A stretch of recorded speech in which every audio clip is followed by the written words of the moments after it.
Yes folks, welcome back to Celtic Fans TV. It's time for the starting 11 prediction for Saturday's trip to Easter Road to face Hibs.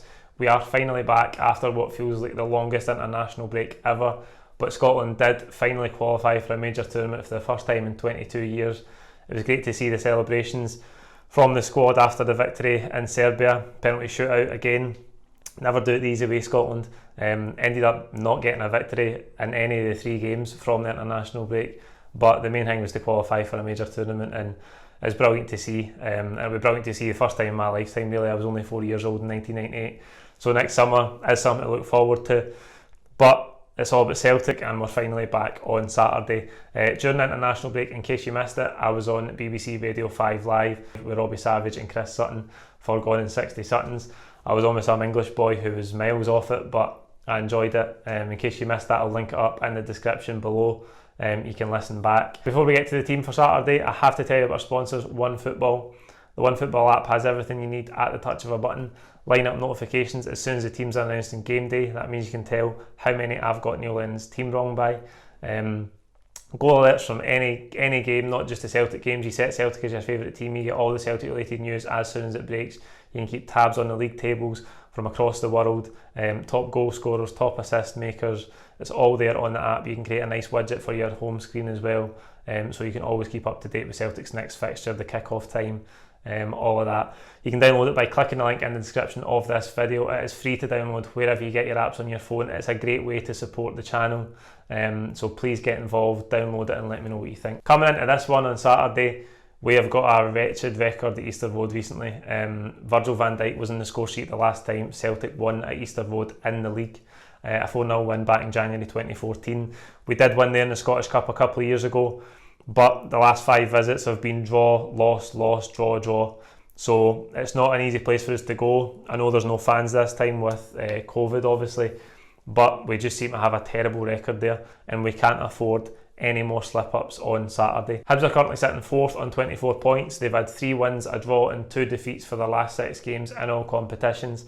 This will be a tough game for us, no doubt about that. Hibs have maybe dipped off a little bit for their brilliant start to the season, but as I say, Easter Road's always difficult for us, and Jack Ross I think is a good manager. We did get one of our better performances this season though against them at Celtic Park. We beat them convincingly 3-0, so I'm looking for a performance exactly like that, and 3 points is the absolute minimum on Saturday. To the team, I think Scott Bain will continue in goals. Neil Lennon said it before the Motherwell game and before the Sparta Prague game that Scott Bain's not done a lot wrong. I think Scott Bain is the ideal goalkeeper for Celtic to be second choice, but he's came in when Barkas got injured. He's took his chance, and the manager wants to keep playing him, so I think Scott Bain will start in goals. In the defence, I think it'll be a back 4. Jeremy Frimpong at right back. Into centre half, I think Near Beaton will be alongside Christopher Ajer with Diego Laxalt at left back. Beaton obviously keeping a clean sheet against Scotland the other night. I think he'll continue there. I don't think Christopher Julien's quite back to full fitness yet. I think he's just finished his rehab, not 100%. So I think Near Beaton will play in there alongside Christopher Ajer, who is cleared to play despite the positive test in the Norway camp, so that's good news for us. Into midfield, I fully expect Scott Brown after 2 weeks off, 2 weeks rest. I think he'll play in there, captain the side obviously, alongside Callum McGregor. Who obviously had quite a bit of playing time for Scotland, but he should be full of confidence. The Scotland boys should be on a high, even though they are off the back of 2 defeats, but the qualification to the Euros should do their confidence the world of good, and I hope that can have a benefit for us. Callum McGregor alongside Scott Brown. In front of them, Tom Rogic, there's no two ways about that. He's been the huge standout for us domestically since he's came back into the team, involved in everything we do going forward. Assist after assist as well, so I fully expect him to keep his place in the 10. On the right hand side, Ryan Christie, again another hero for the Scotland squad, scored the goal over in Serbia. I hope he can take his performances, because he was a real standout for me in the games I managed to watch Scotland over the break.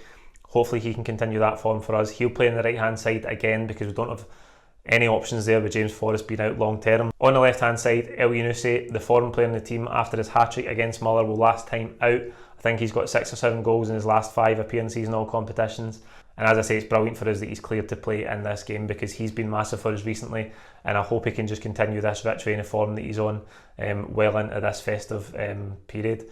Up top, Odsonne Edouard, the man that cannot stop scoring for the France under-21s. He broke Moussa Dembele's record during the break. He scored another brace It seems like every time he plays for the France under-21s he scores a brace, and he's another one who hopefully can bring that form back to club football. He's struggled this season, he hasn't hit the heights that we know that he can do. Talked during the break about how much encouragement or a concern it was that we had 3 or 4 players who went away with their national teams and played really well when they haven't been playing so well for Celtic. I hope it is a sign of encouragement. I hope they can translate that back to their club football, and we can start to find something like proper form again and go in a big win and run. I hope it's not that they are free of the shackles and the pressure that they feel when they're playing for Celtic, and that freedom has allowed them to play well for their countries. I hope it's not that. I hope it's an encouragement that they are finding form and they can bring it back to Celtic. That's the team I've went with for Saturday. It's a huge game for us. We don't have any room for error. Like the video, comment with your own thoughts below. Don't forget to subscribe if you haven't already, and we'll be back with live full-time reaction after the game here from the home of full-time reaction on Celtic Fans TV. Cheers.